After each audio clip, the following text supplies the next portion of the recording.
Hello, guys. Welcome back. Today we're going to be doing a reaction to another of Mr. Ballen's videos. Today we're going to be reacting to his family hunted by a pack of unidentified creatures, the Palmyra Wolves. So this ought to be interesting. It sounds kind of like one of those supernatural kind of creatures that you'd run into out in the wilderness, like Siren Head or um, uh, oh, what's the other one? Slender Man. Yeah, Slender Man. Definitely don't want to run into them creatures out in the wilderness, you know. But anyway, without further ado, let's get into this. When I was a kid, one of my favorite places to go in the whole world was my grandmother's house. She lived in South Paris, Maine. About 2,000 people live there, totally rural, and there's lots of forests everywhere. We'd get to my grandmother's big farmhouse, and we'd just immediately go off into the woods behind her property because it was like this vast expanse of wilderness. But as soon as it got dark at night, we would all be quick to go back inside because there was huge animals that lived in the wilderness of Maine, and you just didn't want to be out there past dark. And at night, I'd be looking out at this dark forest from the safety of my room, and I would always be so scared that a set of eyes were going to look back at me from somewhere in this dark forest. Luckily, that never happened to me. That's creepy. It did happen to a family just north of my grandmother's house, and it wasn't just one set of eyes. Oh, shit. But before we get into today's story, if you're a fan of the strange, dark, and mysterious delivered in story format, then you come to the right place, because that's all I do, and I post 3, 4, even 5 times every week. If that's of interest to you, then I would encourage you to waterboard the like button, and then subscribe to this channel and turn on all notifications so you don't miss any of my weekly uploads. All right, let's get into today's story. Mr. Ballen.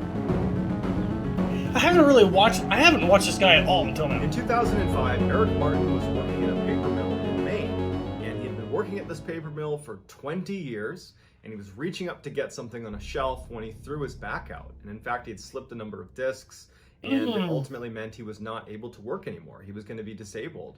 And so he's suddenly out of work. His wife, Shelly Martin, was not working at the time, but when he couldn't work, she needed to get a job. And so Shelly, who had not worked in a long time, was able, through some connections, to land a job in her hometown in Maine called Palmyra. Palmyra was a very small, rural community. I mean, we're talking maybe 1,200 people that lived there. They also had a 17-year-old daughter named Chelsea who was not eager to go, but it was the only place they could afford, and so they had to go. Luckily, because Palmyra was such a cheap place to live relative to where they had been living, that for less money, they actually ended up getting a bigger piece of property than they had lived in before. It's a beautiful farmhouse that sat on a whole bunch of acreage, but it was incredibly isolated. You had to go down this bumpy access road to get to their long driveway, and then once you were on the property, you'd look out, and it was just a full 360 degrees of very dense forest that virtually no one was in. There was no nature trails. It was just dark, dense forest everywhere you looked. So even though no one's that happy about it, they end up moving into this farmhouse, and as they're unpacking their truck, Eric picks up one of his many rifles. I've actually wanted to live in a place like that had like a bunch of wilderness and whatnot. I think that would have been cool. To do, and he had a whole bunch of guns that he kept. And as he's carrying the rifle into the house, Shelly says, "Oh no, we're not keeping the guns in the house. You have a barn. You're gonna put your guns in there." This had always been hell no! I'm putting the guns in the house. Shelly just didn't feel safe having guns in the house, especially having kids in there. And so ultimately, Eric agrees. Okay, fine. I won't put my guns in the house. I'll put them in the barn. And so he went in the barn, and he and his son, Sean, who he had come out to help him, they built this gun case for all of his rifles. It was very heavy duty. They put it in the barn, and then they locked that and then locked the barn itself. So they were totally secure in the barn, but definitely not readily accessible. Over that first year, Shelly and Eric developed this ritual where at the end of the day, they would go out on the front porch of their farmhouse and look out onto the front yard, and they would drink coffee. It was something they both looked forward to, and virtually every night they did this. And so almost exactly a year after moving in, it was in early 2006, Shelly and Eric are sitting on their front porch, enjoying their coffee, they're chatting, and Shelly thinks she sees something in the woods. Now, you have to understand the layout and how far away they are from the woods to get a sense of what they were seeing. Right in front of their porch was a gravel road where they parked their cars. About 20 meters away from their house to the left is their barn, And beyond the barn, basically straight out from the porch, is this huge open field where there's no trees or anything. It was like open grazing area. And then way beyond the field was the beginning of this tree line, of this really dense forest. So we're talking at least a couple 100 meters away where she sees these lights. And she described it as like a pulsating light. It did not look like a car or some sort of vehicle, not to mention there was no road out straight ahead from their porch. It was just a dense forest where there was absolutely no one that should have been in there. Aliens. Eric immediately, when he sees the lights, he thinks there's a poacher on his property, someone illegally hunting on his property. And so he gets Sean, his son, who did not live with them but was staying the night that night, he gets him to come outside and say, hey, do you think that's a poacher down there at the edge of our tree line? And Sean's like, I don't know, maybe. Eric decides that he wants to go tell this person to leave his property. And so he asked Sean to come with him. They figured they would just get to the edge of the property and yell out, hey, this is private property, you need to leave. As they're walking across the field and they're getting closer to the tree line, the lights, those pulsating lights, begin to fade and disappear back into the woods. And they get all the way up to the tree line and they can't see any lights at all. Even though at this point, standing on the edge of the forest, Eric and Sean are fairly confident that this poacher has left, they decide, just to be sure, let's walk a little ways into the woods. Even though it's totally dark, we're not going to get lost. We'll walk a little ways into the woods and just continue to yell, this is private property, so they really do leave. And so they begin walking, and it's a very dense forest, lots of low-hanging limbs. It's not somewhere that's easy to walk. There's no walking trails or anything like that. And they walk, 10, 15 meters into the woods, and then they hear what sounds like someone walking parallel to them, maybe 15 meters away from them on their left. And they both stop and they look. They didn't want to take any chance that they were being stalked by a predator. And so they thought, you know what? The lights are gone. I don't know what animal this is. Let's just get out of here. About a month goes by, and Nathan, who is Chelsea's boyfriend, was staying with the family at the farm. And it was the first nice spring day. I mean, it was a very dark and dreary winter. Maine winters tend to be that way. And so that weekend, Nathan and Chelsea you're on the decided, let's coast. go walk around the woods. So they take the two family dogs and they start walking across that big field in front of the house into the forest, the same area where Sean and Eric have been looking for those lights and then heard what sounded like an animal that was near them. And so at first, Chelsea has the dogs on leashes, but they get to the forest and she lets them off their leash to let them go run around and go crazy because they've been cooped up because of the wintertime as well. The two dogs instantly take off running for about 100 meters and then they come to a dead stop right outside this big mound. It looks like a dirt mound, but they get up close to it and they can tell that it's actually more like a den. There are these huge pieces of wood that have been leaned into like a lean-to type structure with moss and dirt and grass put all over the outside. I mean, it looks like a very intentionally made mound, and there's a circular hole that's been created right on the front of it. And the dogs have stopped right outside and they're poking their heads in and smelling into this hole. And Nathan and Chelsea are looking at this thinking, who did this? Is this like a hunter's thing? Is this something a hunter might make? Would an animal make this? This seems really big for some animal to make this, but it definitely was made on purpose, whatever it is. And so Nathan, he just kind of looks down into this den, but it's totally dark, and he thinks he hears growling coming from inside of the den. And so without any hesitation, he goes, we gotta go. I don't know what's living in there, but we gotta go. And so they take the dogs, they put them back on leashes, and the two of them get out of the forest as quickly as they can. When Nathan and Chelsea came back to the house, they told Eric and Shelly, and actually Sean was there too, and they said, hey, we found this den of some kind out in the middle of the woods, basically straight out from your front porch. And that's when Eric and Sean said, well, about a month ago, we were out in that same area, and we could have sworn we heard some animal stalking us. A couple of months go by, and Eric and Shelly are sitting on their front porch having their coffee ritual, and there was just this low mist that kind of hung over the entire field. And as they're sitting there, they're commenting on how creepy it was. And what started as just kind of a friendly discussion about the general creepiness took a turn when they realized that they couldn't hear any wildlife. No crickets, no animals, no anything. And normally at night, because they were out here all the time, it was humming with life. And so Shelly had this high-powered flashlight that she always had out with her, and she starts scanning the property, not knowing what she's looking for, but it just seemed really odd that they couldn't hear any wildlife. But after she scans across the whole field, she doesn't see anything, and so she puts her flashlight down and just starts talking to Eric about whatever they normally talked about over coffee at night. Eric would say in numerous interviews that for whatever reason, when she put that flashlight down, he suddenly felt like they were in danger. He's looking out, he doesn't see anything, and then all of a sudden he just says, you know what? We gotta go inside. I don't know what it is, but we gotta go inside. And Shelly's like, come on, I wanna stay out here for a little bit longer. We'll go in a few minutes. And Eric stands up and he's like, no, go inside. And he tries to grab her to kind of push her into the house. And she's kind of fighting against him. And then all of a sudden, Shelley stops. And she goes, did you hear that? And Eric immediately knew that whatever it was, it's the reason he had that sudden feeling of being in danger. Eric turns around and he can't see anything because it's too dark. Shelley grabs her flashlight and she begins scanning the tree line. And she gets to the field and gets about halfway across the field right in front of them, and she stops. Because right in the middle of the field are 3 creatures that look like wolves. These huge creatures that are looking right at them. 2 others join them. So there's 5 wolf-like creatures that are staring at them right from the middle of their field. She says to Eric, what are those? And Eric, who's an experienced hunter, he has no idea. He goes, I think they're bears. They could be wolves. We gotta go inside. And so Shelley's just holding the light and they start charging directly at her so fast that she wasn't able to keep the light on them.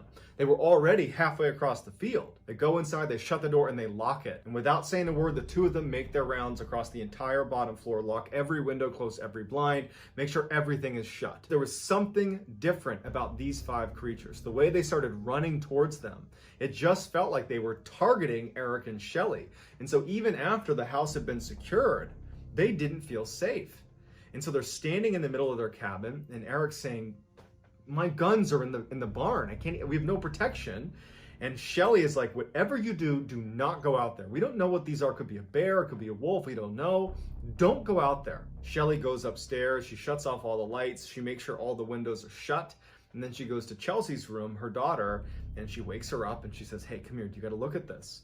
And they go to the window and they kind of like poke their head into the window because they don't want to like totally open it up and stare out because they don't want the creatures to see them. Obviously. They're kind of poking their head out the window and she's like, look. And standing on the gravel are these 5 creatures that are just standing in a row looking directly at the house. It was like they were waiting for them to come out the front door. They were just patiently standing there looking at the house. It did not look like normal animal behavior at all. And as she's looking, one of the animals looks up at Shelley in the window, and the creature stands on its 2 legs. It gets on its hind legs and looks at her, and Shelley gasps and falls over because the creature's like 8 feet tall. And so Shelley's on the ground looking at Chelsea, and she can't believe what she just saw. It's like her brain can't process that this creature, one, had even seen her. They barely had their head up in the window. But that it stood on its hind legs, that it was so big. What are they doing? Sitting in a row right on the outside of the house waiting for us? What's going on here? And so Shelley tells Chelsea, get in your bed, don't go to your windows, don't leave this room. And that's when Shelley also remembers that she hasn't heard her 2 dogs. And she's worried they might be outside. And so she starts quietly walking all along the top floor looking for her dogs. She's calling to her 2 dogs and they don't come out. Goes into the master bedroom and finds her 2 dogs hiding in the corner of the room next to each other. Like they're startled by whatever it is outside. Meanwhile, Eric was pacing downstairs thinking he needed to go to the barn and he needed to get his guns to protect the family. But he knew that between his own disability, he can barely walk very fast, and he'd have to unlock the barn, and then he'd have to pull down the gun case, unlock that. All the while, he's exposed to these animals that are out there. And so the next best thing in his mind is maybe he could run outside, get in his truck, and back the truck up to the front door, and then he could get his wife and his daughter to come out, jump in the car, and they could drive away. So he just goes to the window and he pulls the blinds aside to look outside, and those 5 creatures are now gone. They're not sitting on the gravel path right in front of the house. That means they could have been anywhere. Not in front of the house. And so he closes the blinds and he's like, well, I don't know where they are. It's too dangerous to go out there. He starts pacing some more and he goes back to look and he sees them back in the field where they first saw them, all 5. He can see all 5. They're facing the house still, but he can see them because the moon has now popped through and he's got illumination on the field and he can see all 5. And he's like, okay, maybe if I just keep my eye on them, I can open the door, run out, get the car, back it up without them seeing me. And so without telling Shelley, he opens the door and he goes onto the front porch and he sees them out in the field. He's got a good line of sight on them. Quiet as he can, he walks down the steps and he makes his way over to his truck, which is about 10 meters away. And as he's getting closer and closer to his truck, he's got his eye on the creatures that are in the field. They haven't moved. They apparently haven't seen him. He gets to the driver's side of his truck and he's got his keys out and he's kind of fumbling to hit the unlock button, and then his motion sensor light kicks on. And he's so on edge being out there. When the light kicks on, he drops his keys because he's so startled. And the first thing he does, he looks towards the field and he sees that one of the 5 creatures is now standing on its hind legs looking at him directly. Before he even bends down to get his keys, he sees them all running towards him. He reaches down, he grabs his keys, he runs back to the house as fast as he can, and he gets inside and slams it right as he can hear them crossing the gravel right in front of the house. And he hears them bound onto the porch and start running around the wraparound porch. He's too scared to even look at the window. He ducks down to get out of view. Shelly, who was upstairs, can hear everything going on, and she yells, "Eric, what's Is there a movie on this?" He goes, "Stay up there, stay up there." Shelly, Eric, Chelsea, everyone's just frozen, waiting, knowing that these creatures are right on the other side, walking along his wraparound porch. And after a while, he hears the footsteps of these creatures leave the porch and go back onto the gravel area. And at some point, he pokes his head up and he looks, and all 5 are sitting there just facing the house, waiting for them to come out of the house. And so he scurries up the stairs to where Shelly and Chelsea are, and they just are so scared. So they decide they gotta call the police. If nothing else, the police will drive up, and their vehicle might scare away these creatures. But on the phone, Shelly lets on that what they're really scared about is something on their property. In fact, it's 5 creatures, things running around outside their property.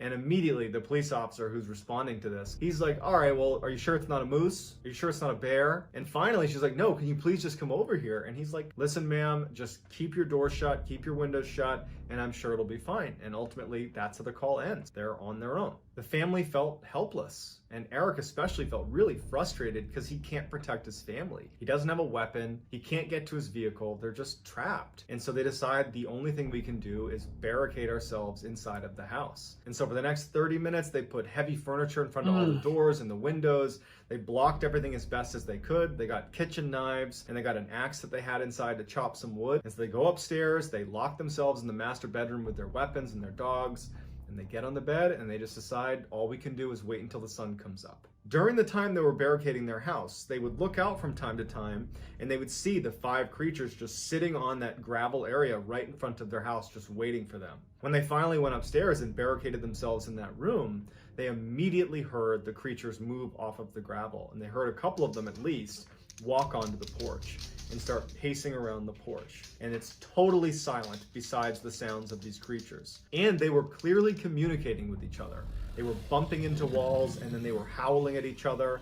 There was clear communication happening where they were trying to coordinate some sort of attack on the family. Now, the way the house was set up is there was a 2nd floor roof, and then the 1st floor was a little bit wider than the 2nd floor and had its own kind of separate roof. And after a while, the creatures stopped walking on the porch. They left the porch and it's just silence. And then they would hear them jump onto that 1st roof. The scary thing about this is that if you walked around the roof, you could actually look into the 2nd floor windows. And so they're laying there, and periodically they'd be looking out their window. There was windows on either side of the room they were in, but there was a thin curtain between them and the window. And so from time to time, these creatures would walk past their windows, and they would stop, they'd put their paws up onto the window, and they would look inside. But there was a very thin sheet between them and the glass, so they couldn't see the creature, and the creature couldn't see them. All night, they're listening to these creatures running around. And sometimes they'd hear really loud scratching, like they had figured something out and they were trying to burrow their way into the house. But after a whole night of this, they never actually broke the glass. They never got inside the house. As the sun started to come up in the morning, the creatures jumped off the roof and they could hear them running away. And for about an hour, they didn't hear anything outside. The sun's come up and they felt safe again.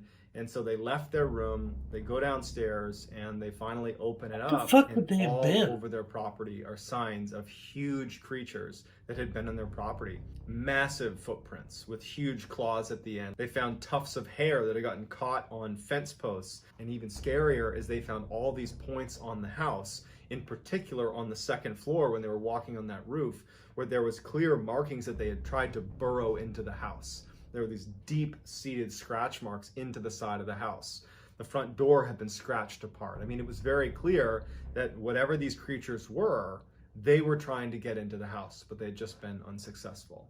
This experience was so traumatic for the family that they sold the house and they moved very quickly after that, and they have not experienced anything like that. I don't blame them. So what do you think those creatures were? Was that a bear, a wolf, or something else?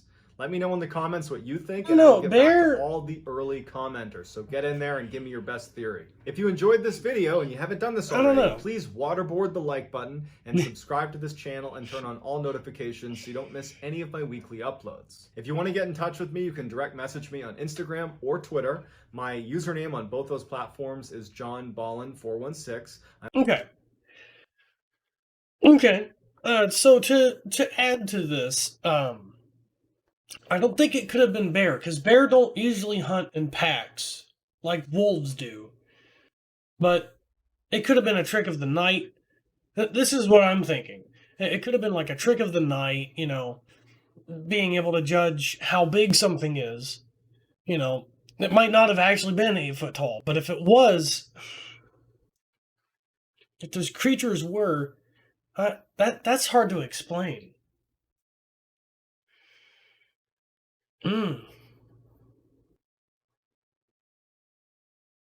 That's very interesting. But yeah, if there's a movie on this, I feel like I've seen it. Or I want to see it. Either way. I mean, hey, either way, that sounds cool to watch. But actually, I'm going to add one of my own experiences. So there was one time my grandpa had got himself a deer. And he had it near this creek, right? And my dad and I, along with, I think, my uncle, went down to help him to get it out, since it was pretty thick and, you know, he couldn't get it out himself. But about 30 yards out, we could hear a coyote, a bunch of them, like whooping and hollering and all that. So it's like, shit, we need to get this deer cleaned up just enough so that we can get it picked up and moved out of here. You know, and it's like the only thing I think we had on us was my grandpa's crossbow, and he might even had his pistol with him. But you know, just him being the only one that was armed, you know, at the time, that's terrifying. Because I don't even think I had a knife on me. But anyway, if you guys like this kind of content, go ahead and hit the like button, and go ahead and subscribe. That way, because if you do that, not only it helps us out greatly, and we greatly appreciate it. We're on the road to 10,000. I mean, we're picking up steam pretty good, and it's all because of you guys and the support that you give Jordan and I. And of course, we can't thank you enough. Also, check out our membership, our YouTube membership, and our Patreon as well. You get bonus content like video game footage, full-length movie reactions, and that sort of thing, which I need to do more of those, actually, movie reactions. But anyway, until next time, bye-bye!